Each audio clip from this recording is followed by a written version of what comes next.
Tempat ini sangat rahasia, dan kecuali beberapa makhluk kuno, orang luar tidak dapat masuk. Chen Qingyuan dapat berkonsentrasi pada kultivasinya dan memperoleh banyak hal dari perjalanan ini. Setahun kemudian, baunya mulai sedikit berubah. Lapisan cahaya hijau muncul di permukaan tubuh, dan kekuatan spiritual mengambang, seperti serangga kecil yang berenang dengan gembira, dan akhirnya mengalir ke tubuh Chen Qingyuan, memunculkan kekuatan samar untuk membuka alam berikutnya. Boom, boom, boom. Setiap detak jantung terdengar seperti dering bel atau tripod, dan sekeras guntur. Ada kerutan vertikal di antara alis, yang memancarkan cahaya redup. Setiap inci kulitnya bersinar terang. Sebuah rune yang sangat jelas muncul di telapak tangannya, dan aku tidak tahu apa artinya. Lautan samsara membuka mulutnya yang besar dan terus-menerus menelan energi spiritual rumput berlapis 7 daun.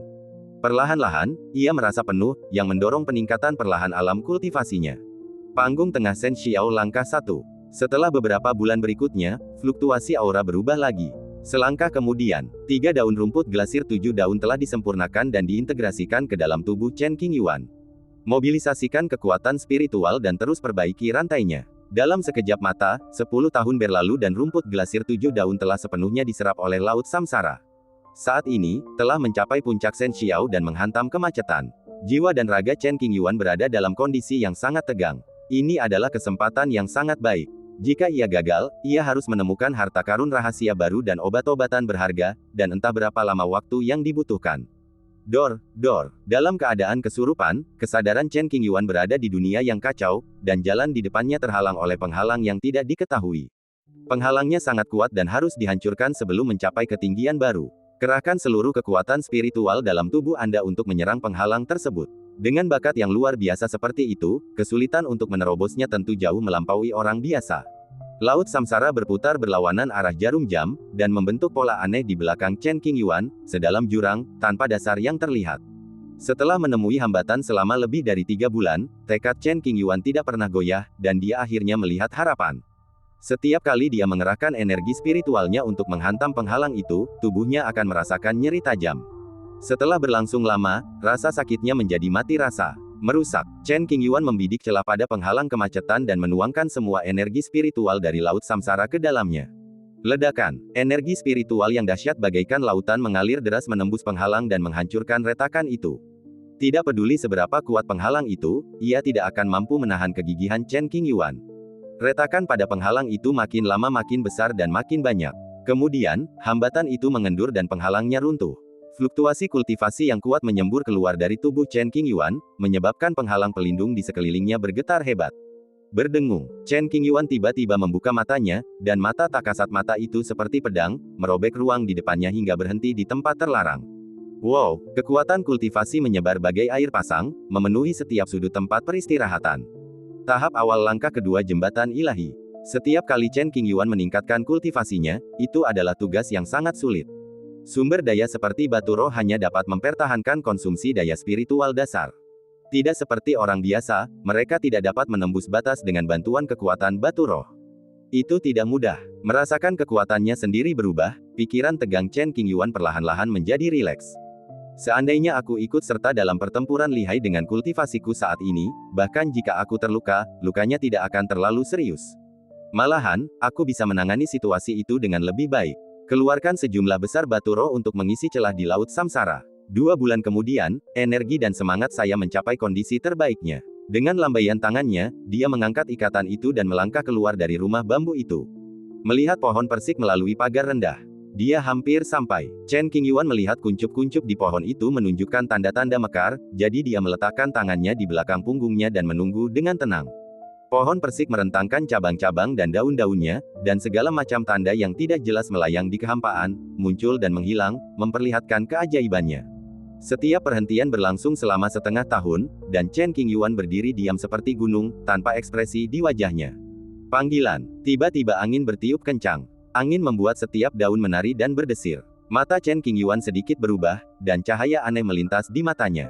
Dia tahu bahwa kebijaksanaan spiritual Peach Blossom Immortal akan segera mengembun. Angin datang dan bunga-bunga bermekaran. Bunga persik sedang mekar penuh, dan wanginya menyenangkan. Ranting-ranting dan dedaunan bergetar, seakan-akan ada yang merentangkan tangannya dan memutar tubuhnya.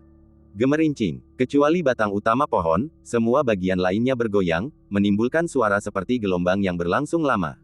Inti spiritual yang tersembunyi di batang pohon telah dipelihara sepenuhnya. Merobek. Sebuah kekuatan lembut bergerak dari dalam keluar, memotong batang pohon dan meninggalkan retakan sepanjang sekitar 10 kaki. Seketika sepasang tangan kecil berwarna merah muda dan tanpa cacat terjulur keluar dari celah itu, diletakkan di kedua sisi, dan mencungkilnya dengan kuat. Seorang anak laki-laki botak berjalan keluar dari celah itu. Di permukaan, dia tampak berusia sekitar 30 tahun.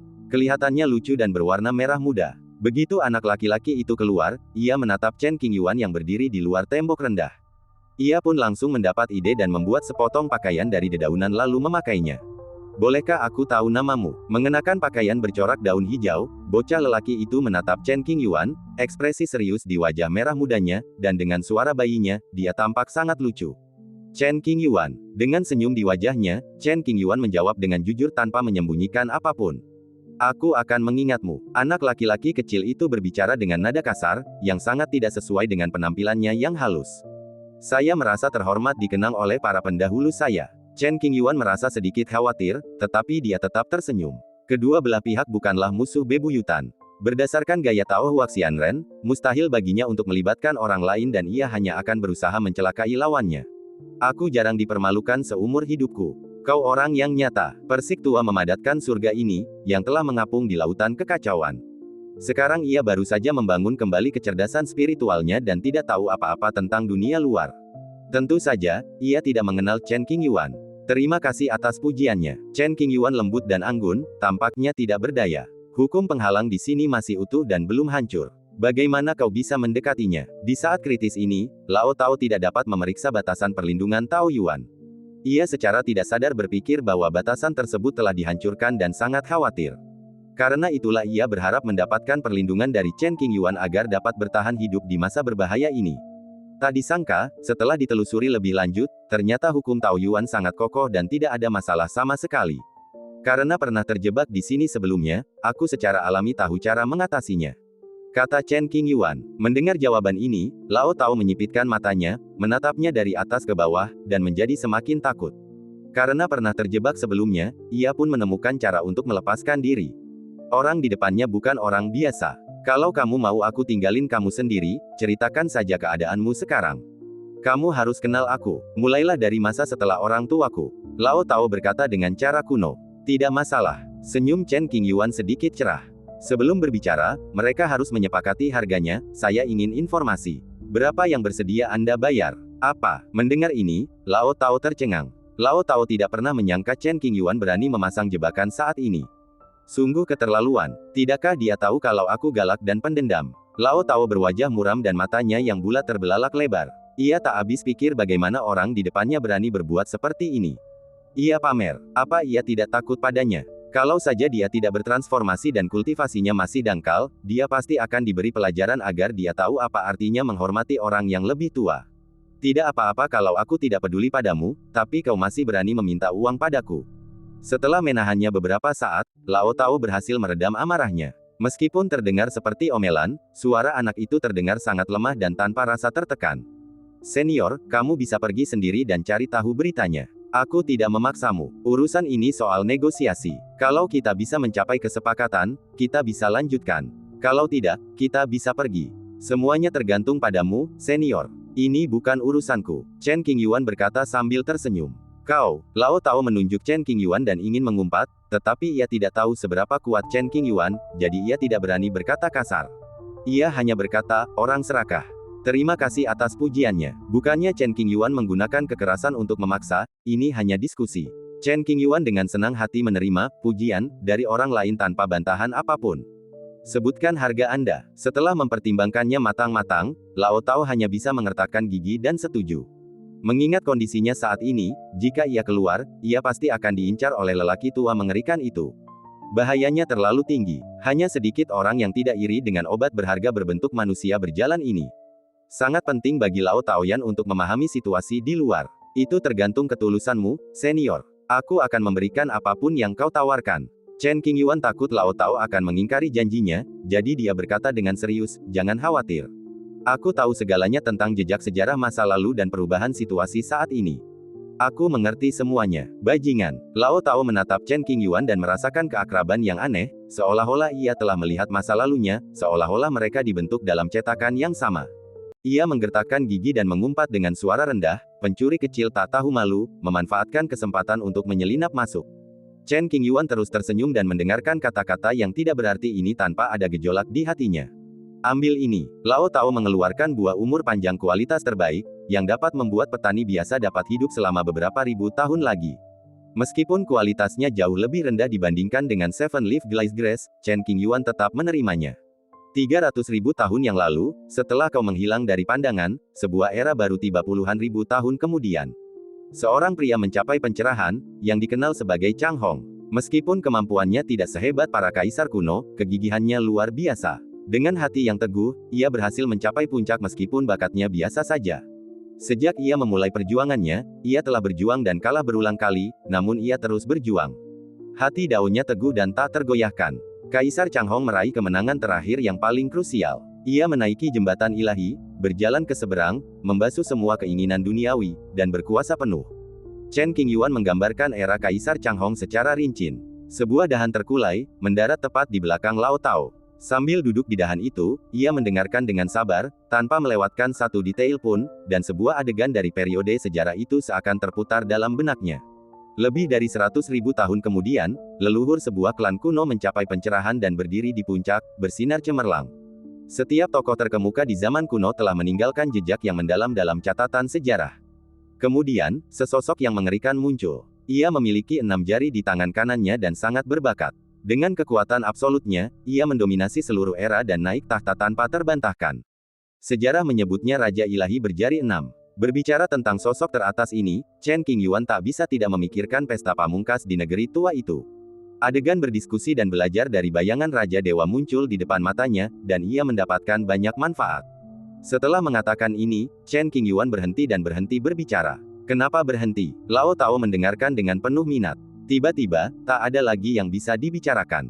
Ia ingin melanjutkan dan mendesak, teruskan. Senior, bayaran yang kamu berikan padaku hanya sebesar ini. Chen Qingyuan berpura-pura meminta maaf.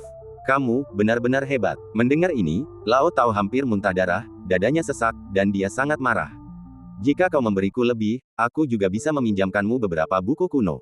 Chen Qingyuan tergoda. Kau punya nyali. Lao Tao tahu situasinya tidak menguntungkan baginya, dan setelah mendengarkan poin-poin pentingnya, ia tak punya pilihan selain menundukkan kepala dan mengeluarkan beberapa ramuan obat berharga yang berusia lebih dari 100.000 tahun. Ambillah, dan beritahu aku cepat. Melihat 3 obat Tao kelas atas perlahan melayang ke arahnya, Chen Qingyuan menunjukkan senyum tulus dan segera menyimpannya dalam kotak brokat, memastikan semuanya tidak rusak, karena itu akan memengaruhi khasiat obatnya. Pengobatan Tao berkualitas tinggi sulit ditemukan di dunia. Bahkan di masa makmur saat ini, pengobatan ini merupakan harta karun langka yang dapat ditemukan secara kebetulan, memperpanjang usia, menyembuhkan luka, dan memiliki beragam khasiat. Raja Ilahi berjari 6. Setelah menerima manfaatnya, Chen Qingyuan memutuskan untuk terus bekerja. Sambil berbicara, dia mengeluarkan sebuah buku kuno dari cincin sumi dan menyerahkannya kepada Lao Tao melalui udara, sehingga Lao Tao dapat memahami jejak tahun-tahun yang lalu dengan lebih rinci. Lao Tao mengesampingkan amarahnya pada Chen Qingyuan sejenak dan segera membolak-balik buku-buku kuno, mendengarkan legenda Raja Dewa berjari 6. Ekspresinya berubah-ubah dari waktu ke waktu, seolah-olah ia sendiri ada di sana. Saat kami mengobrol, lebih dari 1 jam berlalu. Tak lama kemudian, Chen Qingyuan bercerita tentang akhir zaman kuno, yaitu era Kaisar Tai Wei. Tai Wei, Kaisar terakhir. Lao Tao menangkap kata kuncinya, sedikit mengernyit, dan bertanya, apakah Kaisar ini lemah? Mengapa dia memotong jalan menuju pantai seberang? Lemah. Ekspresi tak terlukiskan terpancar di wajah Chen Qingyuan. Ia berdiri terkagum-kagum dan berkata dengan suara berat, lemah, bahkan tak menyentuh Kaisar Agung Tai Wei. Menurutku, dalam 5 juta tahun sejarah kuno, dia tak tertandingi. Tak ada yang berani mengklaim tempat pertama. Apa? Penilaian ini jauh melampaui ekspektasi Lao Tao. Ia tiba-tiba terkejut dan suaranya merendah. Mengenai jejak sejarah Tai Wei, silakan baca sendiri. Sambil berbicara, Chen Qingyuan mengeluarkan sebuah buku kuno dan melemparkannya ke udara. Lao Tao membaca 10 baris buku kuno itu sekilas dan mengingat apapun yang dilihatnya. Tak lama kemudian, Lao Tao selesai membaca seluruh buku kuno itu dan memperoleh pemahaman intuitif tentang Kaisar Tai Wei. Itu adalah yang terkuat dalam sejarah dan tidak ada yang dapat menandinginya. Di usia senjanya, ki dan darahnya mengering, dan ia dimanfaatkan oleh keberadaan tak dikenal dari sisi lain. Ia kehilangan satu langkah, dan tubuhnya menopang bagian jembatan dewa yang rusak, dan ia bertahan hidup hingga hari ini. Tidak peduli berapa banyak kata yang kuucapkan, aku tetap tidak dapat mengungkapkan betapa Lao Tao mengagumi Kaisar Tai Wei. Saya sungguh ingin melihatnya. Lao Tao menundukkan alisnya dan menatap buku kuno itu sambil bergumam pada dirinya sendiri. Akan ada kesempatan ini. Chen Qingyuan menjawab dengan suara rendah. Melihat sekeliling, siapa yang tidak ingin melihat Kaisar Tai Wei dengan mata kepalanya sendiri? Bahkan di zaman kuno, hal pertama yang ia lakukan setelah terbebas dari belenggu adalah pergi ke ujung negeri tua, hanya untuk melihat Tai Wei dari dekat. Sayangnya, waktunya tidak tepat, dan mereka tidak dapat bertemu, jadi ia pergi dengan penyesalan. Apa yang baru saja kamu katakan? Setelah mendengar bisikan Chen Qingyuan, Lao Tao tiba-tiba mendongak. Tidak ada. Chen Qingyuan tidak ingin mengatakan lebih banyak tentang topik ini. Kamu jelas-jelas bilang ada kemungkinan. Apa maksudmu? Lao Tao menundukkan pandangannya dan berpikir diam-diam. Mungkinkah meskipun Tai Wei Sangyu meninggal, ia masih akan menimbulkan badai di era ini? Pikiran ini muncul, dan sulit untuk dibendung. Lao Tao percaya bahwa jika orang yang tak terkalahkan ini benar-benar bertekad untuk bertahan hidup, ia seharusnya masih memiliki beberapa kesempatan. Lagi pula, jika seseorang sepertiku dapat bertahan hidup sampai sekarang, tidak ada alasan bagiku untuk tidak dapat menindas kaisar yang tiada taraf sepanjang masa. Karena Chen Qingyuan tidak ingin menjelaskan, Lao Tao tidak bertanya lagi. Apa yang terjadi selanjutnya? Apa yang terjadi? Lao Tao bertanya. Masa lalu telah berakhir, dan masa kuno telah tiba. Chen Qingyuan menjawab, jembatan suci telah rusak, dan generasi mendatang tak lagi dapat mencapai sisi seberang. Selama jutaan tahun, tak ada kaisar, dan tak terhitung pahlawan telah gugur dengan kebencian di hati mereka. Mereka hanya bisa mendesah bahwa mereka dilahirkan di era yang salah, penuh penyesalan. Tidak ada lagi, dia hanya menepisnya dengan satu kalimat, dan Lao Tao menjadi cemas. Tak banyak yang bisa diceritakan tentang sejarah kuno. Semuanya tentang orang-orang biasa yang menolak menerima nasib mereka dan berjuang mati-matian di tengah lumpur, tetapi akhirnya gagal. Chen Qingyuan mendesah pelan. Lao Tao memikirkannya dan menyadari bahwa tidak ada era bahkan sebelum Kaisar Agung, jadi sungguh tidak ada yang dapat ia pahami. Kemudian, mereka mengganti pokok bahasan dan membicarakan situasi terkini. Bagaimana situasi terkini? Tiongkok telah dibentuk ulang, dan era baru telah tiba. Peluang berlimpah, tetapi juga disertai dengan bahaya yang tak terbayangkan dan tak diketahui. Chen Qingyuan berbicara tentang beberapa peristiwa penting di dunia kontemporer, seperti klan kuno abadi, sekelompok peninggalan kuno, dan penyebaran kekuatan di berbagai tempat. Tentang urusanmu sendiri, jangan sebutkan itu. Selalu terasa canggung untuk membicarakan masa lalu Anda dengan orang luar, jadi lebih baik Anda lupakan saja. Bagaimana denganmu? Apa peranmu di era ini? Lao Tao sangat tertarik pada Chen Qingyuan. Lagi pula, dia cukup berani untuk menipunya, jadi dia pasti bukan orang baik. Saya hanya orang biasa. Chen Qingyuan lembut dan elegan. Kau pria misterius. Aku tak bisa melihat apa yang tersembunyi di balikmu, kata Lao Tao serius. Kau bilang kau orang biasa, tapi aku tak percaya padamu. Percaya atau tidak, Chen Qingyuan tersenyum sedikit. Saat aku keluar, aku pasti akan mengetahui identitasmu. Berdasarkan pengalaman Lao Tao, dia dapat merasakan bahwa Chen Qingyuan telah menyembunyikan banyak hal, terutama asal-usulnya, yang sangat misterius. Senior, kesehatanmu masih lemah. Aku khawatir akan sulit bagimu untuk pergi dalam 3-5 tahun ke depan. Aku punya urusan lain, jadi aku khawatir aku tidak bisa tinggal di sini bersamamu. Setelah mendapatkan banyak barang berharga dalam perjalanan ini, tibalah waktunya bagi Chen Qingyuan untuk pergi. Selamat tinggal, aku tidak akan mengantarmu. Lao Tao mendengus dingin. Buku-buku kuno itu akan diberikan kepadamu, senior. Jelaslah bahwa Lao Tao tidak berniat mengembalikan buku-buku kuno itu, jadi Chen Qingyuan hanya berbuat baik dan menyebutkannya. Siapa yang memintamu memberikannya padaku? Aku membelinya dengan uangku sendiri. Lao Tao segera membantah. Karena kamu tidak membelinya, tidak ada utang di antara kita. Kalau kamu mau menyerangku lagi nanti, itu salahmu. Chen Qingyuan memanjat tiang. Kau sudah menipuku begitu banyak harta, dan kau benar-benar bermaksud mengatakan ini. Beraninya kau melakukan itu. Karena menjadi rubah sepanjang hidupnya, Lao Tao jarang mengalami kerugian. Bertemu Chen Qingyuan hari ini, Lao Tao mengalami banyak kemunduran. Ia merasa bahwa pria yang tampak elegan di depannya ini sebenarnya menyimpan banyak niat jahat, dan ia sangat tidak senang. Hal-hal yang kau berikan kepadaku sebelumnya, pertama, untuk mengembalikan sumber daya yang telah kucuri, dan kedua, untuk biaya melindungiku. Chen Qingyuan mulai menghitung dengan akal sehat dan bukti, obat-obatan dan harta berharga tadi digunakan untuk mengumpulkan informasi. Katakan padaku, apa salahku? Kamu, Lao Tao ragu-ragu untuk waktu yang lama, tidak tahu bagaimana membantah. Yang paling menyebalkan adalah saat mengobrol, Chen Qingyuan bersikap sopan dan penuh perhatian, perkataannya tidak mengancam, bahkan dia menggunakan sebutan yang sopan. Sekalipun Lao Tao ingin marah, dia tidak tahu harus mulai dari mana. Senior, kita harus mencari kebenaran dari fakta dan tidak asal menuduh.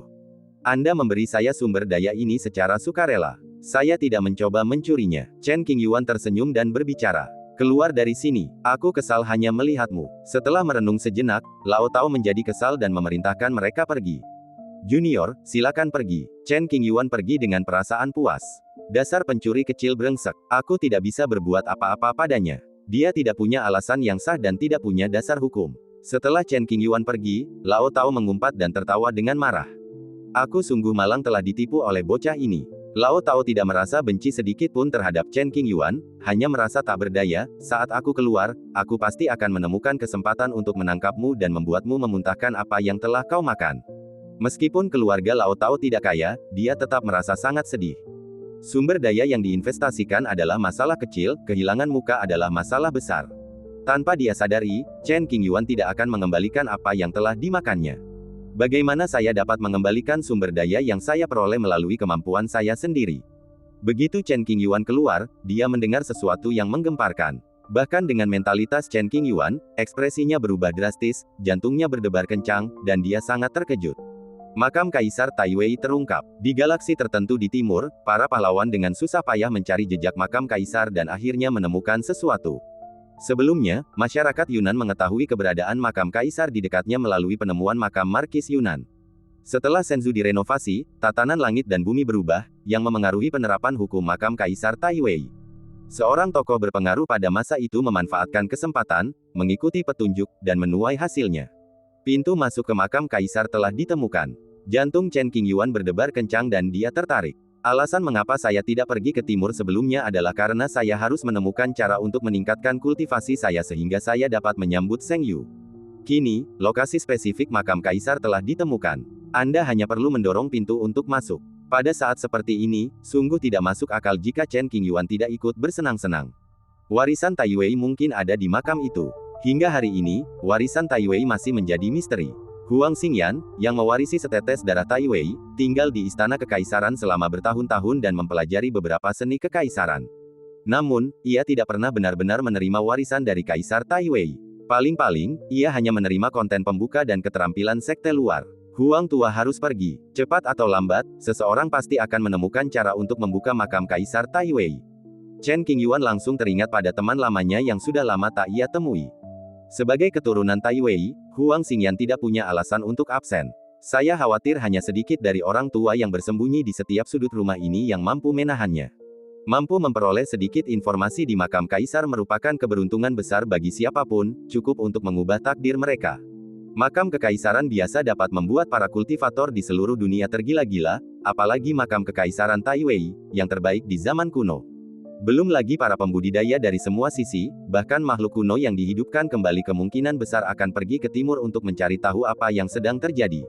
Memanggil, kemanapun Chen Qingyuan lewat, selalu ada orang yang membicarakan makam kaisar di timur. Dunia gempar dan langit berguncang. Kecepatan perjalanan itu luar biasa cepatnya, bagaikan seberkas cahaya, membelah angkasa berbintang yang tak berbatas, dan semakin mendekat ke arah timur. Timur, langit berbintang yang luas. Orang-orang kuat dari berbagai kekuatan berkumpul di sini. Menghadap ke satu arah, matanya dipenuhi kekaguman dan ketakutan. Kemanapun Anda memandang, Anda melihat gerbang batu besar. Gerbang batu itu berdiri di sudut galaksi, tingginya sekitar 1000 kaki, bagaikan gunung yang menjulang tinggi. Gerbang itu telah melewati waktu yang lama dan ditutupi jejak-jejak berbintik, menandakan angin dan embun beku yang tak berujung. Setiap jejak dao di gerbang batu itu seakan menggambarkan kehidupan Kaisar Taiwei. Gerbang itu sedalam jurang, terkadang beriak, terkadang berselimut cahaya hijau. Berbagai pola hukum yang rumit terjalin, membuatnya begitu misterius. Siapapun orangnya, semua orang tampak terkejut ketika melihat gerbang batu itu, seolah-olah sedang mengintip ke dalam reruntuhan dewa. Mereka gugup dan tak berani menyinggung, tetapi mereka tak kuasa menahan emosi yang tak terkendali, ingin sekali melihat hukum Tao di balik gerbang batu itu, atau bahkan mendobrak pintunya. Pintu menuju makam kaisar ditutupi dengan pola-pola kuno yang tidak jelas, dan beberapa sudut diukir dengan pola-pola yang indah, tetapi tujuannya tidak diketahui. Orang-orang yang berdiri di depan pintu, hanya melihat ke arah pintu besar ini, merasakan keterkejutan yang tak terlukiskan jauh di dalam hati mereka. Ini benar-benar pintu yang digunakan Kaisar Agung Taiwei untuk memasuki makamnya. Para tetua klan kuno begitu gembira hingga tak bisa menyembunyikannya. Mereka terus berbincang dan bersemangat memasuki makam Kaisar untuk mendapatkan kesempatan terbaik. Hukumnya mengalir, itu jelas pola Kaisar. Ketika seseorang pergi ke sekitar istana yang ditinggalkan Kaisar Taiwei, mereka dapat membuktikan bahwa itu adalah pola kekaisaran yang sama. Gerbang batu ini pasti ada hubungannya dengan Kaisar Taiwei. Bagaimana saya bisa membukanya? Setelah ditemukannya pintu makam, muncul lagi permasalahan makam yang membuat warga pusing. Kekuatan manusia tidak dapat digoyahkan. Semua orang tahu ini. Mencoba membuka pintu makam Kaisar dengan tubuh fana hanyalah mimpi yang bodoh. Tanah suci telah dibentuk ulang, dan tatanan langit dan bumi telah berubah. Pada waktunya, mungkin hukum di atas gerbang makam akan terhapus oleh tatanan langit dan bumi. Tidak ada jalan lain kecuali menunggu. Meskipun sekarang mustahil untuk memasuki makam Kaisar, melihat pola-pola misterius di pintu makam merupakan kehormatan besar bagi banyak biksu. Hanya sedikit orang yang mencapai pencerahan dan memiliki arah yang jelas untuk jalan mereka sendiri. Mereka tidak lagi bingung dan ragu-ragu, melainkan gembira dan membungkuk ke arah pintu makam. Melihat sekelompok kecil orang yang telah memperoleh wawasan ini, pengunjung dari semua pihak menunjukkan sedikit rasa iri. Pada akhir zaman kuno, setelah perang besar, 7 pangeran di bawah tahta Kaisar bekerja sama untuk meletakkan semua barang milik Kaisar di dalam makam. Sebelum Kaisar Taiwei meninggal, ia mulai membangun makamnya sendiri, mencari tempat untuk beristirahat dengan tenang. Yang dilakukan ke-7 pangeran itu hanyalah memindahkan beberapa barang. Peristiwa ini menyangkut makam Kaisar Taiwei, dan para pahlawan dari seluruh dunia bergegas datang ke sini setelah mendengar berita tersebut, tidak mau melewatkannya. Beberapa wajah yang tidak dikenal bersembunyi di sudut-sudut gelap, kadang-kadang menyembulkan setengah kepala dari kegelapan, dengan mata redup, kulit keriput, kulit gelap, dan penampilan yang sangat tua. Selain para lelaki tua yang energi dan darahnya menurun, ada juga beberapa lelaki yang asal-usulnya tidak diketahui. Mereka memancarkan aura yang tak terduga, yang membuat orang penasaran dan waspada, sehingga mereka tidak berani menyinggung mereka dengan mudah. Memanggil Chen Qingyuan, yang telah berada di jalan sepanjang waktu, akhirnya tiba di tujuannya. Ada begitu banyak pahlawan di sini sehingga aku tidak ingin mengungkapkan identitasku untuk saat ini, agar tidak menjadi pusat perhatian. Seiring meningkatnya level kultivasinya, metode rahasianya dalam mengubah bentuk tubuh dan menyembunyikan auranya secara alami menjadi jauh lebih kuat, dan dalam keadaan normal, wujud aslinya tidak dapat terlihat. Mengenakan kain gelap polos, ia berdiri di atas bintang yang sunyi. Hanya dengan mendongak, ia bisa melihat gerbang makam Kaisar di langit berbintang. Ia merasa berat hati dan rasa tertekan yang kuat menyelimutinya. Itu tidak palsu, itu benar-benar akan terbuka. Chen Qingyuan bisa langsung tahu apakah pintu makam itu asli atau palsu. Lagi pula, ia pernah berurusan dengan Kaisar Taiwei berkali-kali, jadi ia punya sedikit kemampuan. Beberapa sosok manusia dapat ditemukan di tanah kosong dan bebatuan dekat pintu masuk makam. Tunggulah dengan tenang dan percayalah bahwa pintu makam akhirnya akan terbuka. Kekuatan hukum yang mengalir di atas pintu makam jelas terasa melemah. Hal ini diduga disebabkan oleh perubahan tatanan langit dan bumi. Dalam beberapa hari saja, kekuatan terlarang pintu makam akan berkurang drastis. Saat itu, tidak akan sulit bagi semua pahlawan untuk bergabung dan menerobos pintu. Setelah mengamati kerumunan beberapa kali, Chen Qingyuan melihat sosok yang familiar. Ia mengeluarkan jimat transmisi suara dan mencoba berkomunikasi, "Pak Tua Ye, bagaimana kalau mampir untuk minum?" Ye Liujun, yang mengenakan pakaian hitam, saat ini berada di atas batu besar yang melayang di langit berbintang. Ia menyembunyikan aura aslinya, tidak berinteraksi dengan siapapun, dan bersikap rendah hati. Tiba-tiba dia menyadari jimat transmisi suara yang dibawanya sedikit bergetar, jadi dia mengeluarkannya dan melihatnya. Mendengar suara yang begitu familiar, ekspresi Ye Liujun sedikit berubah. Kemudian, melalui fluktuasi hukum nada transmisi suara, Ye Liujun mengunci ke arah tertentu, melintasi kehampaan, dan langsung melaju. Di atas bintang kecil yang sunyi, Chen Qingyuan menyiapkan meja dan kursi, mengeluarkan minuman, dan menunggu teman-temannya. Setengah jam kemudian, seorang teman baik datang dari jauh. "Duduk." Chen Qingyuan menunjuk ke kursi kosong di depannya dan menuangkan anggur sendiri. Ye Liujun sama sekali tidak sopan. Ia duduk untuk minum, menatap orang di depannya dengan saksama, dan berkata, "Aku mendengar tentang pertempuran lihai. Bagaimana menurutmu?" Chen Qingyuan melambaikan lengan bajunya dan mendirikan beberapa penghalang, karena tidak ingin ketahuan orang lain. "Setelah mendengar tentang rekormu, aku jadi bertanya-tanya seberapa besar kemungkinan aku bisa mengalahkanmu seumur hidup ini. Pada awalnya, reaksi pertama Ye Liujun adalah ragu, tetapi kemudian dia mempercayainya tanpa keraguan.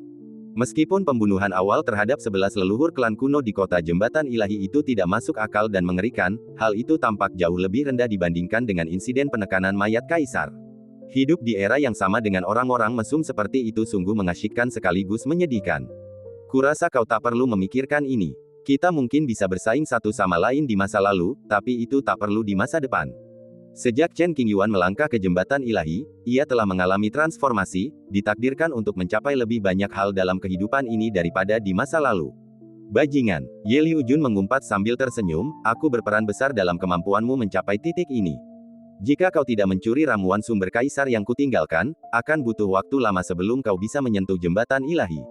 Pak Tua Ye, kita sudah sangat akrab satu sama lain, jangan pedulikan kesalahpahaman itu. Chen Qingyuan setuju dengan pernyataan Ye Liujun, yang memang benar. Obat asal kaisar sangat berharga. Jika Ye Liujun bisa menyempurnakannya, ia bisa mencapai puncaknya dalam waktu yang sangat singkat, tanpa perlu melangkah lebih jauh. Tidaklah berlebihan jika dikatakan bahwa obat berharga terpenting yang pernah disempurnakan Chen Qingyuan dalam hidupnya tidak lain adalah obat berharga sumber kaisar. Pada titik ini, Ye Liujun hanya bisa menerimanya dan menganggapnya sebagai hubungan baik dengan bajingan kecil ini. Tidak ada cara lain, siapa yang tidak bisa memenangkan pertarungan dan kembali ke tempat asalnya. Katakan sejujurnya, apakah kau menggunakan seluruh kekuatanmu dalam pertempuran lihai? Dia sangat penasaran dengan hal ini saat itu dan bertanya langsung. Tidak, ketika seorang teman bertanya padanya, Chen Qingyuan tidak bisa berbohong, jadi dia menjawab dengan serius. Meskipun dia sudah siap secara mental, Ye Liujun masih memperlihatkan ekspresi aneh setelah mendengar jawaban ini, mulutnya terbuka, ingin mengatakan sesuatu tetapi menahan diri. Setelah menahannya cukup lama, Ye Liujun melotot tajam ke arah Chen Qingyuan dan berkata, mesum.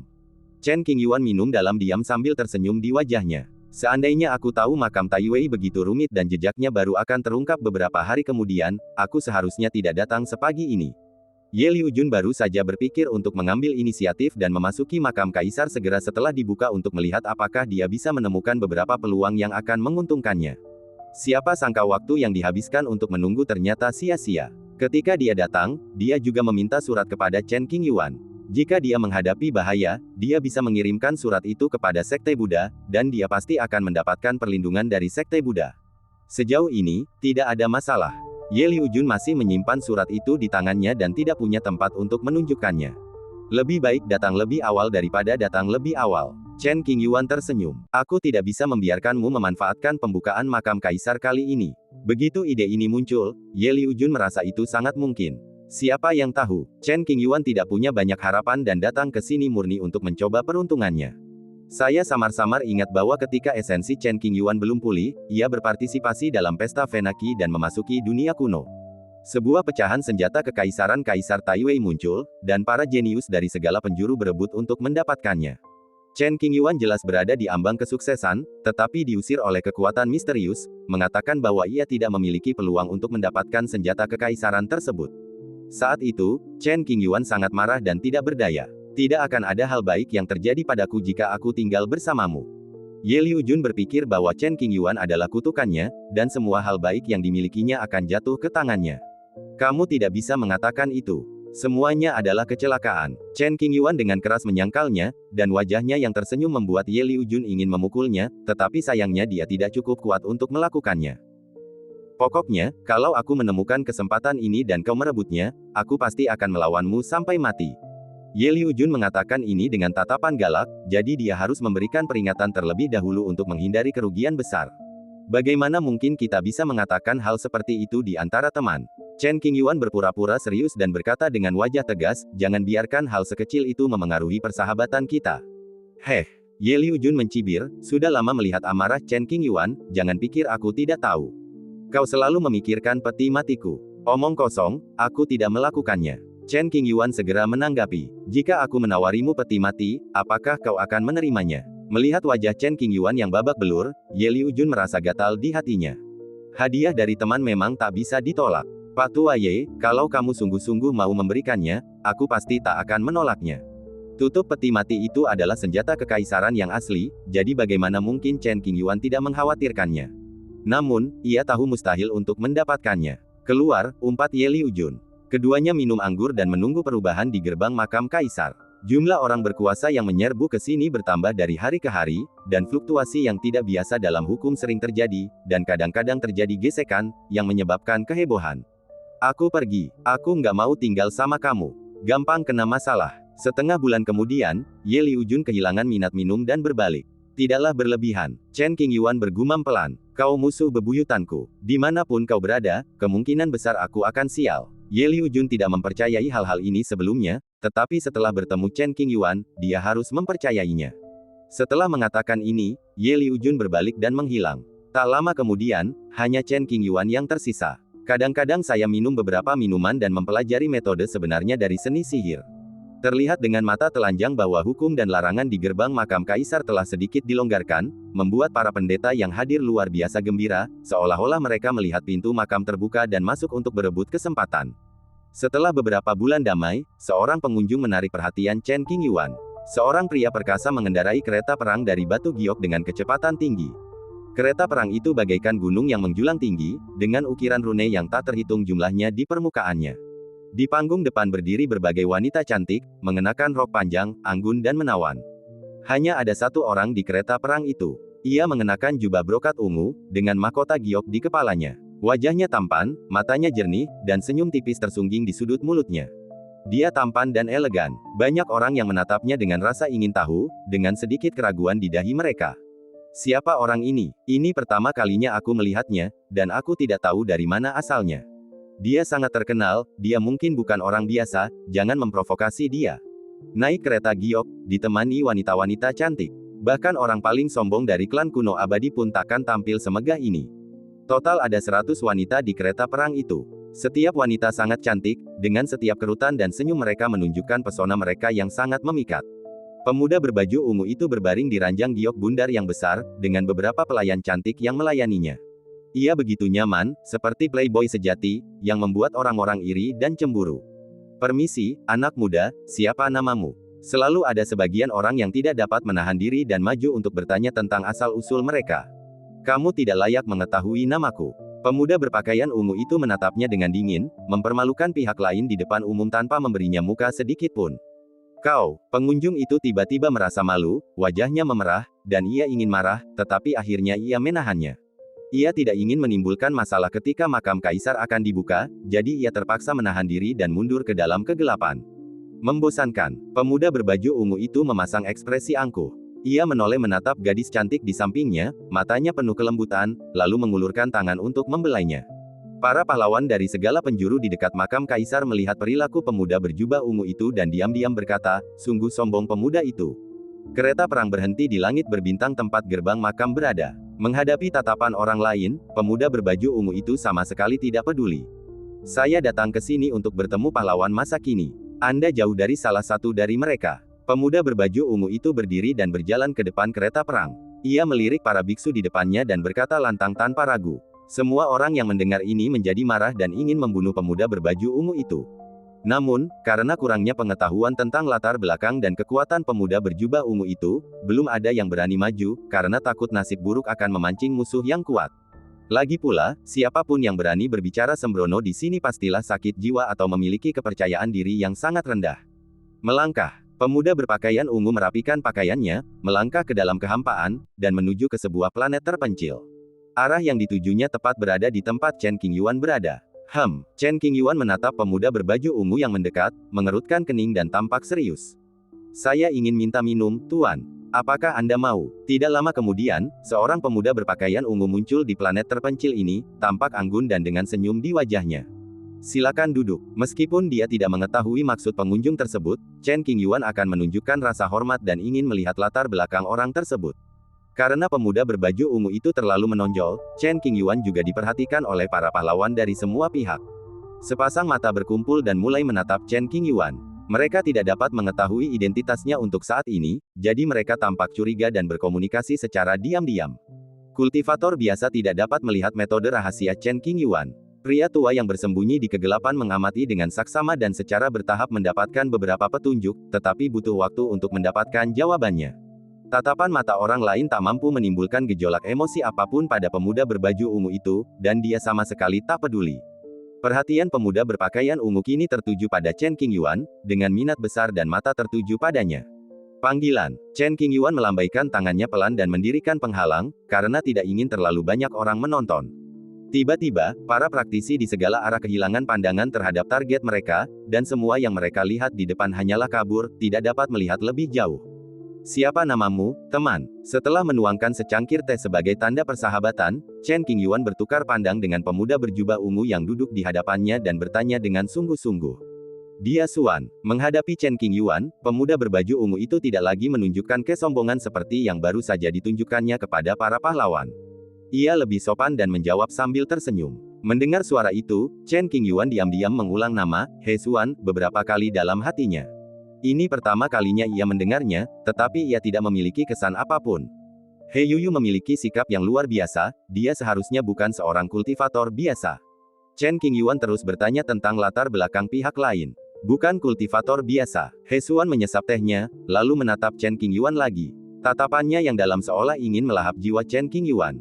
Orang ini tampak sangat aneh, membuat Chen Qingyuan sedikit bingung. Tulang-tulangnya baru berusia beberapa ribu tahun, dan ki serta darahnya kuat.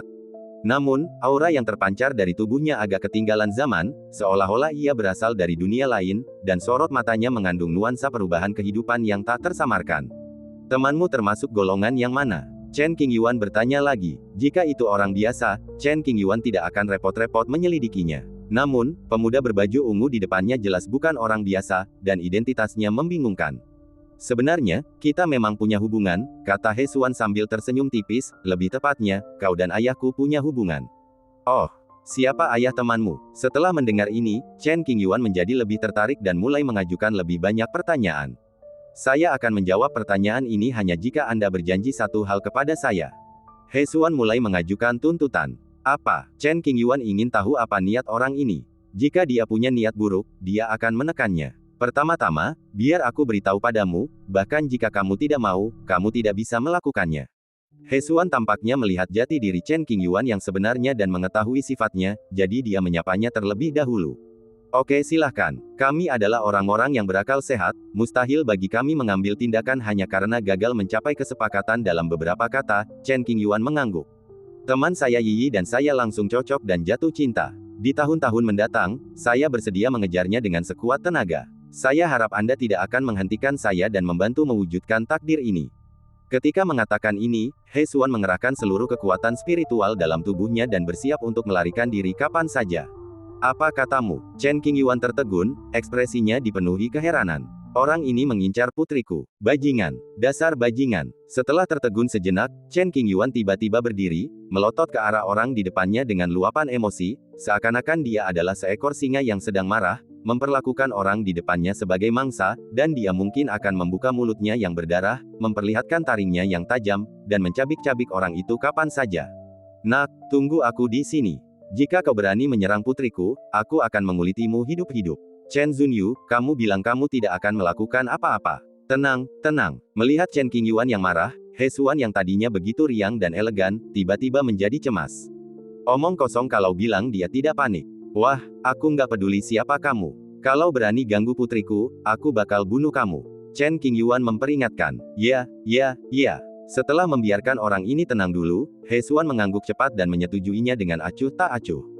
Bagaimana kau bisa tahu penyamaranku? Kembali sadar, Chen Qingyuan berkata dengan terkejut. Meskipun metode penyembunyian rahasia tuanmu sangat mendalam, aku memiliki beberapa keterampilan dan dapat melihat beberapa petunjuk.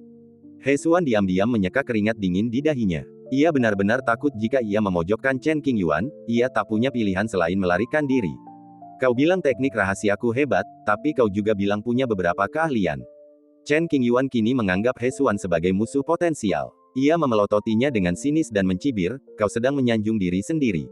Aku tidak berani, kata He Xuan sambil tersenyum kecut, aku sedang merendah. Beraninya aku bersikap angkuh di depan orang yang begitu dihormati. Ayahku bahkan tidak bisa mengalahkanmu, apalagi aku. Setelah mengatakan begitu banyak, siapa ayahmu? Chen Qingyuan bersandar di kursinya, menahan diri untuk tidak menyerang. Ia memutuskan untuk mencari tahu lebih banyak tentang latar belakang orang ini dan memuaskan rasa ingin tahunya. Nama ayahku adalah He Chuyu.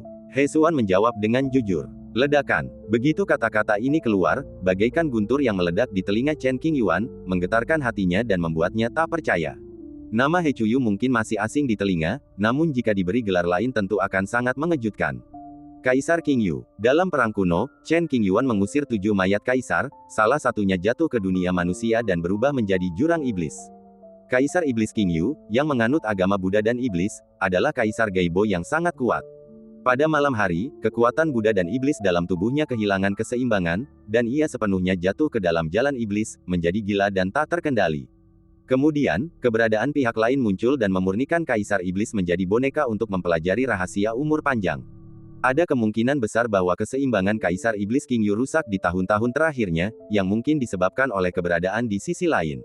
Ayahmu adalah Kaisar Qing Yu. Chen Qingyuan hampir tidak bisa tetap tenang dan bertanya dengan heran. Ya, ekspresi yang tak terlukiskan muncul di wajah He Xuan, menunjukkan nostalgia, ketidakberdayaan, dan kerinduan. Kaisar Iblis meninggal 2 juta tahun yang lalu. Bagaimana mungkin kau adalah putranya dan masih hidup sampai sekarang? Chen Qingyuan bertanya. Sulit untuk mengungkapkannya dengan kata-kata. He Xuan mendesah pelan, matanya dipenuhi kesedihan. Tunggu, biar aku periksa buku-buku kuno. Chen Qingyuan tiba-tiba teringat sebuah buku sejarah tidak resmi, mengeluarkannya dari cincin Sumeru, memegangnya, dan membacanya dengan indera spiritualnya. Hanya dalam beberapa tarikan napas, Chen Qingyuan menemukan catatan sejarah tentang Kaisar Iblis Qing Yu. Setelah Kaisar Iblis mencapai pencerahan, ia tidak pernah terlibat dalam pembunuhan sewenang-wenang, melainkan hidup bebas, menikmati kebersamaan dengan wanita-wanita cantik. Ketika Kaisar menyebarkan berita itu, banyak wanita sombong bersedia menemaninya, jadi wajar saja jika tidak ada paksaan. Setelah berselingkuh dengan ratusan pria, salah satu dari mereka benar-benar melahirkan seorang putra untuk Kaisar Iblis. Bukan hal yang mudah bagi seorang raja untuk meninggalkan keturunan. Namun, karena Kaisar Iblis bersukaria setiap malam, peluangnya untuk memiliki keturunan tentu lebih tinggi, jadi wajar saja jika mereka bertemu dengannya. Menurut catatan sejarah tidak resmi, bakat putra Kaisar Iblis tak kalah dari ayahnya. Ia menunjukkan bakat luar biasa sejak muda. Hanya dalam usia 1000 tahun, ia telah mendaki jembatan ilahi, menekan kaum muda hingga mereka tak berani mengangkat kepala. Kemudian terjadilah suatu kejadian di mana Kaisar Iblis dan putranya terlibat konflik yang menggemparkan dunia. Apa yang telah terjadi? Putra Kaisar jatuh cinta pada seorang gadis, dan Kaisar Iblis kebetulan melihatnya dan juga punya ide tentangnya. Jadi, demi seorang wanita, baik ayah maupun anak tidak bersedia menyerah. Akhirnya, putra Kaisar berjanji untuk bertarung secara adil dengan Kaisar Iblis. Dalam pertarungan antara orang-orang yang levelnya sama, siapa yang kalah berarti menyerah. Orang luar tidak tahu apa hasil pertempuran itu. Sejak saat itu, dunia tak pernah melihat putra Kaisar lagi. Ada yang mengatakan Kaisar Iblis begitu marah hingga ia membunuh putra tunggalnya demi seorang wanita. Ada pula yang mengatakan jantung putra Kaisar terluka saat mengolah rantai tersebut, lalu ia terluka parah dan meninggal dunia. Ada berbagai pendapat, dan hal ini menjadi topik pembicaraan di antara orang-orang setelah makan malam. Catatan sejarah menunjukkan bahwa Kaisar Iblis memang mengandung seorang putra di usia senjanya, tetapi ia meninggal muda. Chen Qingyuan menyimpan buku kuno itu, mengangkat matanya menatap He Xuan, dan mengamati dengan saksama. Ia memang terkejut melihat sedikit pesona elegan Kaisar Iblis. Mati, apa-apaan ini? Aku disegel oleh orang tua itu. He Xuan merasa sedih dan tak berdaya ketika mengingat masa lalu itu. Pada level yang sama, ayah dan anak memperebutkan seorang putri. Orang tua itu tidak bisa mengalahkanku, jadi dia menggunakan tipu daya dan bahkan menggunakan seni kekaisaran untuk menyegelku dengan kristal roh emas. Awalnya, segel itu tersegel selama ribuan tahun, memungkinkan saya belajar dari kesalahan, menenangkan diri, dan mendapatkan wawasan tentang Dao. Tanpa diduga, sebuah kecelakaan terjadi. Pak tua itu berkelahi dengan seseorang, menghancurkan istana dan menjebak saya dalam dimensi yang kacau. Saya tidak tahu di mana saya berada. Baru pada era inilah segel itu terangkat dengan sendirinya. Berbicara tentang ini, wajah He Xuan penuh dengan kesedihan. Meskipun kristal roh emas merupakan benda Tao bermutu tinggi, mustahil baginya untuk menghindari pengaruh hukum waktu. Diperkirakan ketika disegel, kristal itu melayang ke tempat khusus dan terkontaminasi oleh hukum yang tidak diketahui, sehingga memungkinkan He Xuan hidup di era ini. Begitu keluar, He Xuan menanyakan tentang perubahan dalam hidupnya selama bertahun-tahun, merasa dipenuhi emosi dan perasaan campur aduk. Setelah menerima kenyataan ini, He Xuan mulai mencari wanita cantik dari seluruh tempat, baik dengan menggoda mereka dengan uang atau dengan memamerkan kekuatannya sendiri untuk membuat wanita jatuh cinta padanya. Soal tindakan paksa, dia tidak menyukainya. Metode ini bukan gaya He Xuan. Ayah dan anak itu sama-sama berkarakter. Singkatnya, mereka romantis dan ramah tamah, terus terang, mereka cabul. Apa yang dapat membuktikan identitas Anda? Melalui penuturan He Xuan dan pesona yang terungkap di alisnya, Chen Qingyuan sebenarnya sudah mempercayai sebagian besarnya. Berdengung, ini mudah.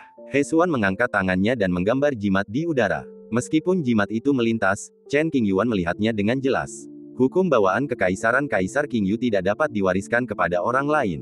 Beberapa waktu yang lalu, Chen Qingyuan bertarung dengan mayat kaisar dan memperoleh seni kaisar darinya, lalu memberikannya kepada Yi. Tingkat integrasi antara hukum kaisar dan He Xuan sangat tinggi, dan itu jelas bukan sesuatu yang dapat dicapai dalam waktu singkat. Semua tanda menunjukkan bahwa apa yang dikatakan He Xuan itu benar, dan kemungkinan besar dia adalah putra Kaisar Iblis Qingyu. Dia adalah putra sejati kaisar, dengan darah kaisar murni mengalir dalam tubuhnya. Di akhir zaman kuno, Kaisar Taiwei melahirkan seorang anak sebelum mencapai pencerahan. Ia hanya memiliki satu istri tercinta dalam hidupnya, tetapi sayang sekali istri tercintanya itu berumur pendek dan tidak dapat menyaksikan Kaisar Taiwei mencapai puncak. Sekalipun kau putra Kaisar Iblis, berhati-hatilah. Jika kau berani memiliki niat jahat terhadap putriku, aku akan mencabik-cabikmu dan menghancurkan tulang-tulangmu hingga menjadi debu. Chen Qingyuan berkata dengan kejam. Tidak seserius itu. Melihat ekspresi ganas Chen Qingyuan, He Xuan ketakutan dan tersenyum canggung. Jika Anda tidak percaya, Anda bisa mencobanya. Meskipun Chen Qingyuan dan Kaisar Iblis Qingyu adalah pahlawan yang menghargai satu sama lain, mereka harus menjaga hubungan baik satu sama lain. Saat dia mengira Yi mungkin menjadi sasaran orang mesum seperti He Xuan, dia menjadi marah dan ingin mengulitinya hidup-hidup. Saya tidak berani. Di hadapan Chen Qingyuan, He Xuan agak malu-malu. Ia bahkan belum secara resmi mendekatinya, dan jika Chen Qingyuan menamparnya dan mati sebelum meraih kemenangan, itu akan terlalu membuat frustrasi. Beberapa tahun yang lalu, He Xuan beruntung bertemu Chen Yi, yang sedang berlatih di luar. Mungkin karena fisiknya yang memungkinkannya mengolah Buddha dan Iblis, atau mungkin karena pesonanya yang unik, He Xuan jatuh cinta pada pandangan pertama dan tak bisa melepaskan diri. Saya bergegas untuk menanyakan nama dan asal pihak lainnya, tetapi diabaikan. Cukup panas, cukup dingin. Saya suka. He Xuan ditolak, tetapi ia tidak marah. Malah, ia semakin menyukainya dan menganggapnya sebagai tantangan. Setelah beberapa pertanyaan, dia mengetahui identitas Yi dan merasa terkejut serta takut. Bagaimanapun, dia adalah putri angkat Chen Qingyuan dan putri kandung seorang penganut Buddha kontemporer. Bahkan putra Kaisar Iblis pun harus mempertimbangkan konsekuensinya. Di masa lalu, He Xuan hanya mendambakan kecantikan wanita, paling-paling hanya dikelilingi oleh wanita cantik untuk memanjakan matanya. Baru setelah bertemu Yi, ia menyadari perasaan cinta itu. Ia diam-diam bersumpah untuk mengabdikan segalanya demi mengejar Yi, menjadi pasangan tahunnya, dan menemaninya seumur hidup. Tentu saja, He Xuan hanya mengucapkan kata-kata ini dalam hatinya dan tidak memiliki keberanian untuk mengatakannya kepada Chen Qingyuan. Hanya selama Anda masih hidup, ada harapan. Kalau bukan karena aku ada hubungan dengan ayahmu, kau pasti tidak akan bisa duduk di sini dan minum teh. Chen Qingyuan tidak memiliki perasaan baik terhadap He Xuan. Bagaimana bisa kau begitu memusuhiku, Tuan? Aku masih perawan, tidak sekotor yang kau kira. Saat berbicara, He Xuan menunjukkan kekuatan asal-usulnya secara terang-terangan. Matahari merahnya masih utuh, dan dia memang seorang perawan. Sejujurnya, berani melakukan ini niscaya akan mengungkap semua kelemahan seseorang. Di satu sisi, itu menunjukkan ketulusan, dan di sisi lain, itu menunjukkan kepercayaan pada Chen Qingyuan. Itu tidak ada hubungannya denganku. Pokoknya, jangan pikirkan Yi. Chen Qingyuan memang terkejut melihat He Xuan tetap tenang di hadapan begitu banyak wanita cantik. Namun, di permukaan, ia tetap acuh tak acuh dan berulang kali memperingatkannya. Aku mengerti. He Xuan mengangguk patuh. Tak seorang pun tahu apa yang ada di dalam hatinya. Setelah datang ke era ini dan mendengar semua tentang perbuatan Chen Qingyuan, He Xuan terkejut dan berseru, sungguh keterlaluan. Meskipun ia mengaku kuat, ia tahu bahwa ia tak tertandingi oleh Chen Qingyuan. Tujuan saya datang ke sini untuk menemuinya kali ini adalah, pertama, untuk melihat wujud asli sang dewa perang kuno, dan kedua, untuk menyapa ayah mertua saya terlebih dahulu agar ia dapat siap secara mental. Ngomong-ngomong, ini beberapa hadiah yang sudah kusiapkan. Silakan diterima. Setelah berbicara tentang mengejar Yi, gerakan He Xuan menjadi jauh lebih kaku, kehilangan ketenangan dan kelenturan awalnya, dan dia berada di bawah tekanan psikologis yang luar biasa. Sebuah kotak besar berisi harta karun diletakkan di samping meja. Di dalamnya terdapat ramuan obat langka, teh daoyun berkualitas tinggi, anggur langka dan berharga, dan sebagainya. Tidak perlu, ambil saja kembali. Chen Qingyuan melirik isi kotak dan berkata dengan serius. Jangan menolak, Pak, ini hanya tanda terima kasih kecil saya. Saya tidak punya permintaan lain. Jika lain kali Anda tidak puas dengan saya, Anda masih bisa mengambil tindakan. Setelah mengatakan ini, He Xuan segera berdiri, membungkuk, dan berbalik untuk pergi. Ia tidak ingin berlama-lama di sana, takut hadiahnya akan ditarik kembali. Chen Qingyuan memasang beberapa penghalang, tetapi He Xuan membuat lubang di penghalang itu dengan jentikan lengan bajunya. Meskipun kekuatan penghalang itu tidak mengerikan, bahkan seorang prajurit jembatan ilahi 6 langkah pun akan kesulitan menembusnya. Kemampuan He Xuan untuk dengan mudah menembus penghalang dan melarikan diri menunjukkan kekuatannya yang tak terduga. Melihat ini, Chen Qingyuan menyipitkan matanya dan berpikir, anak ini luar biasa. Putra Kaisar Iblis itu lentur dan bisa membungkuk serta meregang, dia memang bukan orang biasa. Setelah itu, Chen Qingyuan mengalihkan pandangannya ke kotak hadiah di sampingnya. Ini pertama kalinya ia begitu kecewa dengan hadiah yang diantarkan ke rumahnya. Wajahnya muram dan ia terdiam. Dengan suasana hati yang muram, ia menyimpan hadiah itu untuk sementara. Lagi pula ia belum berjanji apapun, jadi lain kali ia bertemu He Xuan, ia akan menghajarnya habis-habisan. Mana mungkin ia berhati lembut. Di hadapan Chen Qingyuan, He Xuan sangat sopan dan menyanjung. Namun, di hadapan orang lain, ia benar-benar berbeda, penuh kesombongan, dan memandang rendah para pahlawan dari segala sisi. Sua, menyeberangi langit berbintang, dia kembali ke kereta perang giok putih. He Xuan berbaring di ranjang giok bundar, dan tiba-tiba seorang wanita cantik datang melayaninya, membawakan buah-buahan langka dan anggur berkualitas. Ia pemalu namun menawan, membuat orang iri. Para biksu dari semua pihak sangat iri dengan kehidupan yang mewah dan menyenangkan seperti itu. Ini adalah pintu masuk ke makam kaisar, dan Anda membawa sekelompok wanita cantik ke sini seolah-olah Anda hanya akan melakukan perjalanan. Berkat percakapannya dengan He Xuan, keberadaan Chen Qingyuan diketahui oleh banyak tokoh berpengaruh. Meskipun mereka tidak mengetahui identitas Chen Qingyuan, mereka menduga bahwa dia bukan orang biasa dan diam-diam mengamati serta berspekulasi. Makam kaisar hendak dibuka, tetapi Chen Qingyuan terlalu malas bergerak dan mengabaikan tatapan para biksu. Beberapa orang pemberani mendarat di planet terpencil dan ingin berbicara dengan Chen Qingyuan dan mengambil kesempatan untuk mengetahui identitasnya. Chen Qingyuan mengabaikannya begitu saja. Bagaimanapun, ada penghalang yang dipasang di sekelilingnya, dan tidak ada orang lain yang bisa masuk, jadi suasananya relatif tenang. Minum anggur dan menunggu waktu berlalu perlahan. Beberapa bulan kemudian, saya bertemu banyak kenalan lama. Sebuah kapal perang dengan bendera Qingzong berkibar di atasnya. Jelas saja, kesempatan tertinggi di makam Kaisar Taiwei terekspos ke publik, maka Qingzong tentu saja mengirim sekelompok orang untuk mencoba peruntungan mereka. Pemimpinnya tidak lain adalah penjaga monumen dan beberapa tetua tamu, ditemani oleh murid inti sekte, yang memanfaatkan kesempatan ini untuk menimba pengalaman, memperluas wawasan, dan meningkatkan kekuatan mereka. Wu Junyan yang pendiam, Chang Sun Fengye yang berkepribadian ganda, dan Chang Ziqiu yang bertangan satu semuanya ada di kapal perang. Begitu penjaga monumen itu sampai, ia mendengar bahwa makam kaisar telah muncul di timur, dan kerinduannya tak terbendung. Perlu Anda ketahui bahwa leluhur orang yang menjaga monumen tersebut adalah Markis Chang Jing, yang merupakan salah satu jenderal Kaisar Taiwei. Jika seseorang tidak dapat mengunjungi makam kaisar secara langsung, itu akan menjadi penyesalan terbesar dalam sejarah manusia. Bagaimana mungkin penjaga makam mengabaikan berita tentang makam Kaisar Taiwei? Senior, saya bersedia mengikuti Anda. Adapun Wu Junyan, hubungan sebab akibatnya dengan Kaisar Taiwei bahkan lebih dalam. Ia sebelumnya memegang pot kuno emas hitam dan diakui oleh para prajurit kaisar. Sayangnya, pertempuran yang mengejutkan pun terjadi, dan periuk kuno emas hitam menemani jenazah Kaisar Taiwei ke seberang, ikut serta dalam pertempuran tersebut. Kini, periuk kuno senjata kekaisaran melayang di atas jembatan ilahi, menjadi komponen penting dalam menstabilkan keruntuhan jembatan. Di dunia yang makmur dan berkembang, jika Anda tidak ingin terkubur di pasir kuning, Anda harus berusaha keras untuk mendapatkan tempat. Chang Sun Fengye sudah berkeluarga bertahun-tahun yang lalu, dan pencariannya akan kebenaran memang jauh lebih santai. Setelah sekian lama berkutat di dunia yang lembut ini, tibalah waktunya untuk mulai bekerja. Era gemilang dunia bawah memang penuh kemakmuran, tetapi juga mengandung bahaya yang lebih mengerikan daripada sebelumnya. Chang Sun Fengye tidak ingin menjadi ikan di talenan, yang bergantung pada belas kasihan orang lain.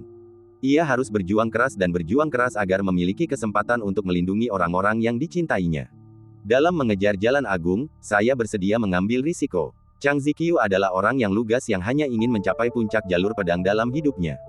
Dalam perjalanan ke sini, Chang Ziqiu sedang berdiskusi tentang Dao dengan penjaga prasasti.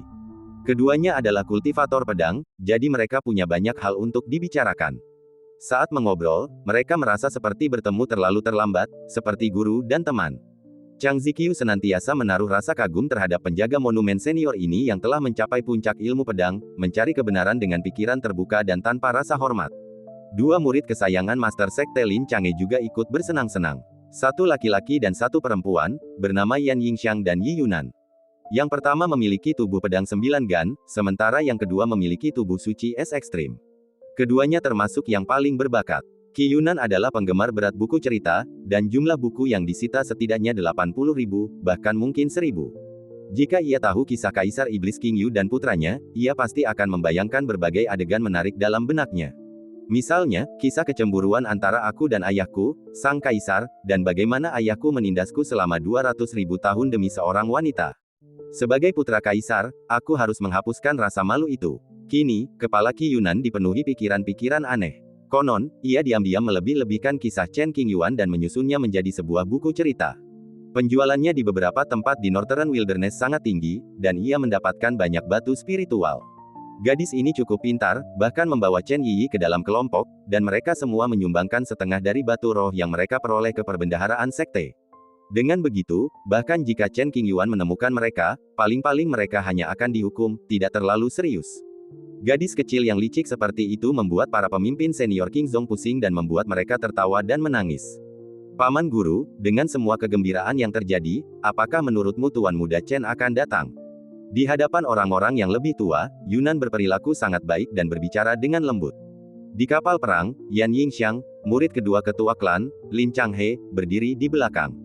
Melihat kakak perempuannya dalam keadaan seperti ini, sudut mulutnya sedikit berkedut, dan ia merasa jijik. Ia begitu manis di depan para tetua, tetapi di belakang mereka, ia begitu kejam, dengan temperamen yang panas dan membuat orang-orang gelisah. Saya kira demikian. Wu Junyan, mengenakan jubah giok, berdiri di depan dengan ekspresi tegas dan menanggapi dengan acuh tak acuh. Kudengar Paman Lihai, Master Muda, menunjukkan kekuatan luar biasa saat pertama kali memasuki jembatan ilahi. Ia seorang diri membunuh 11 leluhur klan kuno, mengguncang alam semesta dan membuat semua alam takjub. Qi Yunan mengagumi paman juniornya yang baru beberapa kali ditemuinya dan menganggapnya sebagai idola. Ketika tidak ada orang di sekitarnya, ia akan menulis buku cerita sesuai seleranya, menulis tentang perbuatan Chen Qingyuan, dan menjualnya, menghasilkan banyak uang. Ya, Wu Junyan menjawab dengan acuh tak acuh. Kehematan Paman Master dalam berkata-kata adalah sesuatu yang sudah lama menjadi kebiasaan Yu Yunan, dan dia terus berbicara tentang kejadian-kejadian besar baru-baru ini, merasa sangat gembira. Chang Ziqiu dan yang lainnya merasa agak emosional ketika mendengar tentang rekor pertempuran Chen Qingyuan. Kalau dipikir-pikir lagi, meskipun ada perbedaan di antara kita, pada dasarnya kita berada di level yang sama. Sekarang, rasanya ada jurang pemisah yang sangat besar di antara kita, dan aku tak tahu apakah aku bisa mengejarnya di kehidupan ini. Qingzong, Sekte Qing saat ini tidak lagi seperti dulu. Hanya dalam beberapa abad yang singkat, sekte ini telah menjadi kekuatan dominan di dunia. Sungguh luar biasa. Semua ini berkat yang mulia, kalau tidak, pemandangannya tidak akan seindah ini. Jangan terlalu iri. Bahkan tanpa yang mulia, Sekte Qing akan tetap kuat. Selama bertahun-tahun yang tak terhitung jumlahnya, Sekte Qing telah melahirkan banyak orang hebat. Mereka sungguh mengagumkan. Saat medan perang Qingzong mendekat, semua pasukan mundur ke samping, meskipun tidak ada jalan, untuk menunjukkan rasa hormat dan tidak ingin menyinggung. Di era ini, Qingzong telah menjadi raksasa yang tak terjangkau di mata dunia. Meskipun mereka adalah klan abadi kuno, mereka tidak berani menyinggung Qingzong dengan mudah dan perlu menghadapinya dengan hati-hati. Mereka adalah sekelompok orang yang menyenangkan. Di satu sisi langit berbintang, putra Kaisar Hesuan, yang sedang bersandar di ranjang batu giok, melirik kapal perang Qingzong, menyipitkan matanya, ekspresinya sedikit berubah, dan dia bergumam pada dirinya sendiri. Di sebuah planet terpencil di dekatnya, Chen Qingyuan memandang orang-orang yang datang dari Sekte Qing dan ingin pergi melihatnya, tetapi ia mengurungkan niatnya. Tunggu saja dan lihat, jangan tidak sabar. Tidak perlu mengungkapkan identitas Anda untuk saat ini, masih banyak kesempatan untuk mengenang. Pembatasan di gerbang makam kaisar berangsur-angsur dilonggarkan, berita itu menyebar ke seluruh lapisan masyarakat, dan banyak kekuatan mengirimkan orang-orang kuat ke sana. Timur telah menjadi pusat perhatian dunia. Tekanan yang dialami oleh masyarakat Buddha sangat besar dan mereka khawatir situasi akan menjadi tidak terkendali dan pertempuran sengit akan menimbulkan korban yang tidak terbayangkan.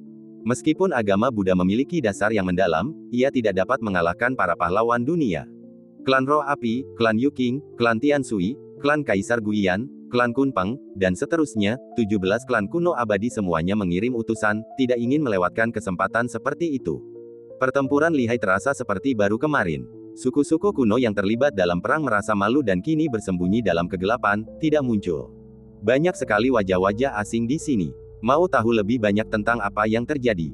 Di dalam kapal perang klan kuno, sekelompok pejabat tinggi sedang berdiskusi.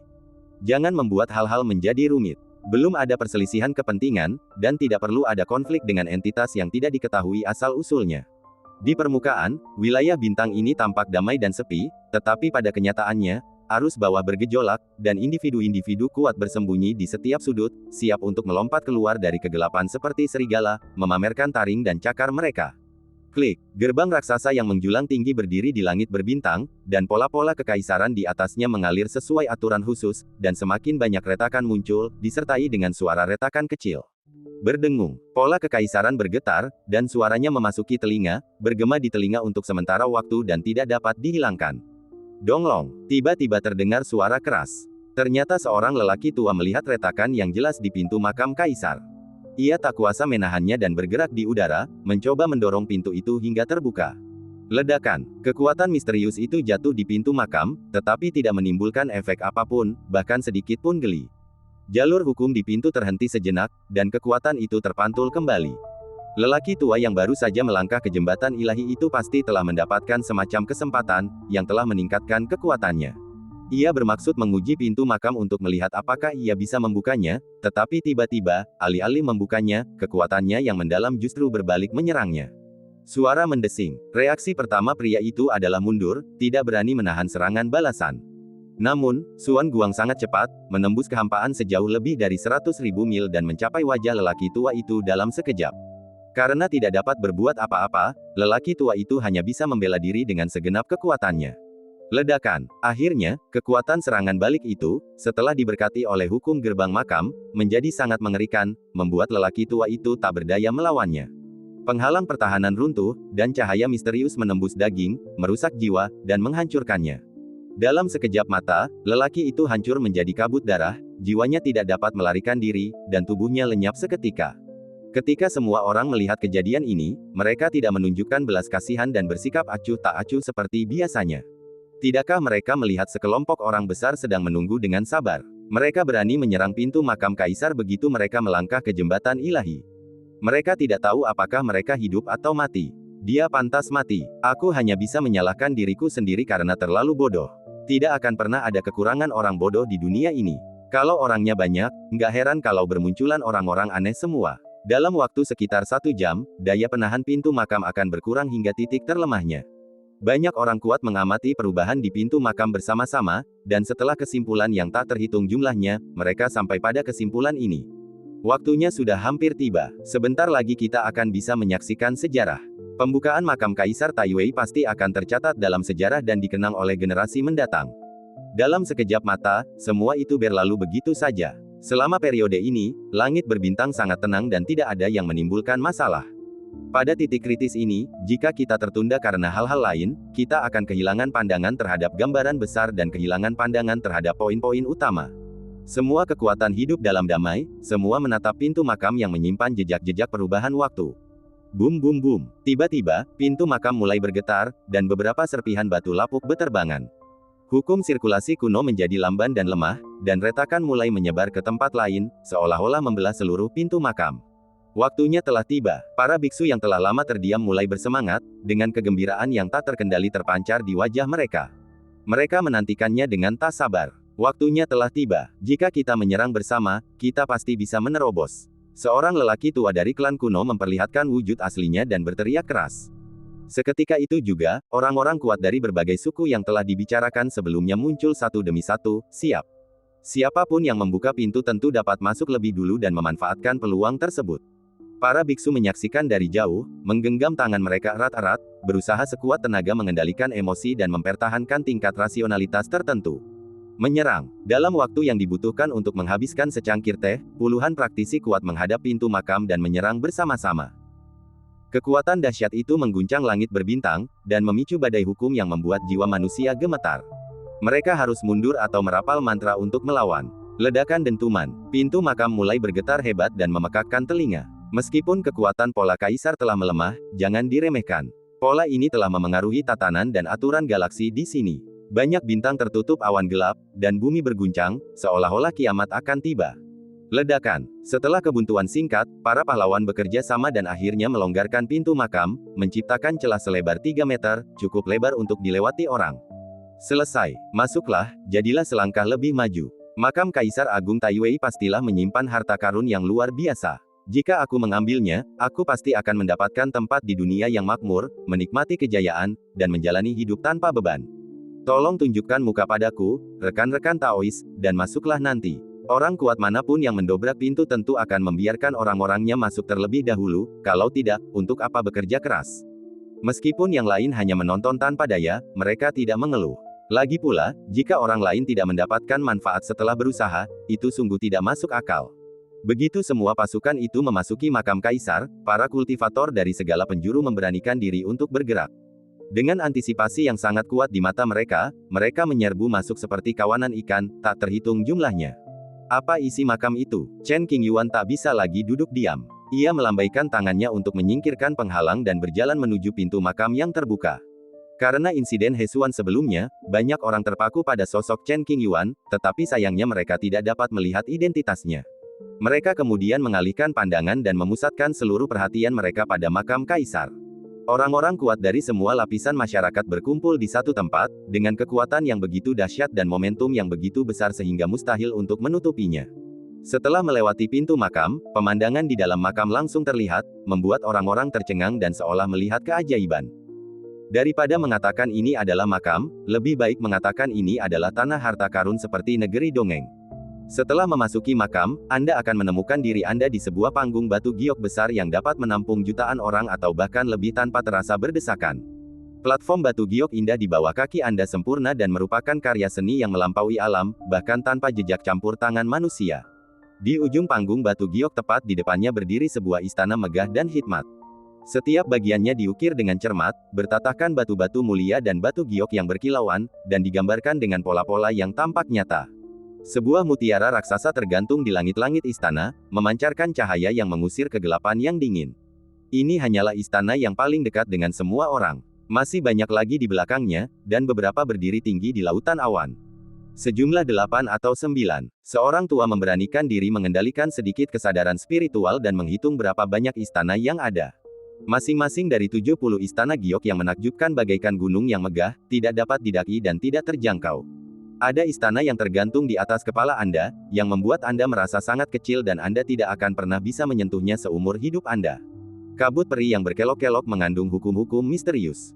Baik dengan mata telanjang maupun dengan kesadaran spiritual, seseorang hanya dapat melihat garis besar istana yang agak kabur. Perasaan kabur ini membuat semua orang ingin mengulurkan tangan dan menyingkirkan awan untuk mendapatkan pandangan yang lebih jelas. Istana Bintang Ungu. Tepat di depan istana, awan kabut melayang lembut, memperlihatkan sebuah plakat dengan 3 karakter besar yang ditulis dengan goresan kuat. Semua orang menatap plakat itu, hati mereka bergetar tak terjelaskan, dan mereka dipenuhi rasa kagum. Prasasti Taiwei masih menyimpan kekuatan yang dahsyat dan kuat setelah lebih dari 1 juta tahun.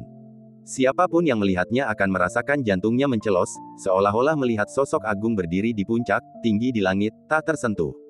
Gerbang istana tingginya sekitar 30 meter, dengan pilar-pilar besar di kedua sisinya. Gerbang ini megah dan hikmat, sehingga tak dapat dinodai. Semua orang tegang dan merasakan kegelisahan yang tak tertahankan. Kemarilah dan lihatlah. Para prajurit kuno yang berdiri di depan saling memandang dan memutuskan untuk maju bersama. Jika mereka benar-benar menghadapi masalah, mereka akan bekerja sama untuk melawannya, dan mereka pikir mereka mampu bertahan. Puluhan lelaki tua dengan aura kuat semuanya adalah tokoh-tokoh penting yang memiliki kekuatan besar. Mereka dapat mengguncang situasi dimanapun di dunia. Hentakan kaki mereka dapat mengguncang banyak bintang dan memengaruhi tatanan.